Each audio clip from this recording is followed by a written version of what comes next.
সিংহের অনুপস্থিতিতে তার ঘরে ঢুকে পড়ে এবং এসিটা খুলে ফেলে।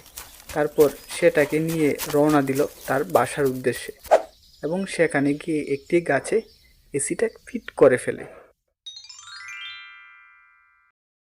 সবুজ বন নামক এক ঘন জঙ্গলে থাকতো একটি শিয়াল, কিন্তু কিছুদিন ধরে তার শরীর ও মনে কোথাও কোনো শান্তি নেই, কারণ সে এই প্রচণ্ড গরমে হতাশ এবং অসুস্থ। তখন শিয়াল হতাশ হয়ে বলল, এই গরমে এখন আমার মরার উপায়ও নেই। বনের অন্য পশু পাখিরা কী করে এই গরমে টিকে আছে কে জানে। তারপর দু একদিন পর সে হঠাৎ লক্ষ্য করে দূরের একটি সিংহের ঘর থেকে খুব ঠান্ডা হাওয়া আসছে। তখন শিয়াল খুশি হয়ে বলল, কি সুন্দর ঠান্ডা হাওয়া আসছে এই সিংহের ঘর থেকে, এই ঠান্ডা হাওয়া আমারও চাই। তখন শিয়াল দ্রুত গতিতে সেই ঘরের দিকে এগিয়ে যায় এবং সে ঘরের জানলা দিয়ে ঘরের মধ্যে উঁকি দিয়ে দেখতে থাকে এই কনকনে ঠান্ডা বাতাস আসলে এসির থেকে আসছে।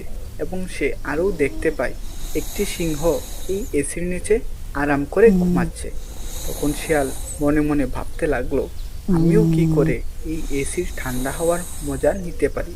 তারপর শিয়ালের মাথায় একটি বুদ্ধি এলো এবং সে বলতে লাগলো, আমি যদি সিংহের অনুপস্থিতিতে এই এসিটা চুরি করে নিয়ে যাই, তাহলে আর আমাকে এই গরমের মধ্যে কষ্ট করে থাকতে হবে না, সারাদিন এসির নিচে বসে ঠান্ডা হাওয়ার মজা নেব।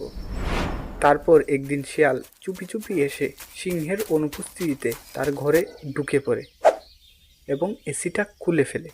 তারপর সেটাকে নিয়ে রওনা দিল তার বাসার উদ্দেশ্যে এবং সেখানে গিয়ে একটি গাছে এসিটা ফিট করে ফেলে। তখন শিয়াল খুশি হয়ে বলল, আহ, ঠান্ডা বাতাস, কি মজা, এখন শুধু সারাদিন এই এসির নিচে বসে ঠান্ডা হাওয়ার মজা নেব। তারপর হঠাৎ বেরিয়ে আসে বনের কাক, বন্যমোরগ ও অন্যান্য শিয়ালেরা। তখন বনের একটি কাক শিয়ালকে জিজ্ঞাসা করতে লাগলো, মামা মামা, তুমি এটা কি নিয়ে এসেছো?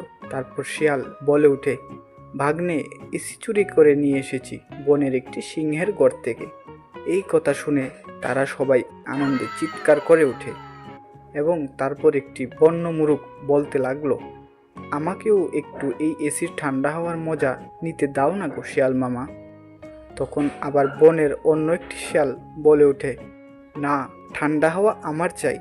এইভাবে করতে করতে তাদের মধ্যে একসময় তুমুল ঝগড়া শুরু হয়ে যায় এবং তারপর তাদের এই ঝগড়া আটকাতে গিয়ে দুর্ভাগ্যবশত এসি চোর শিয়ালটির হাত থেকে এসির রিমোটটা মাটিতে পড়ে যায় এবং নষ্ট হয়ে যায়, যার ফলে এসির থেকে ঠান্ডা হাওয়া আসাও বন্ধ হয়ে যায়।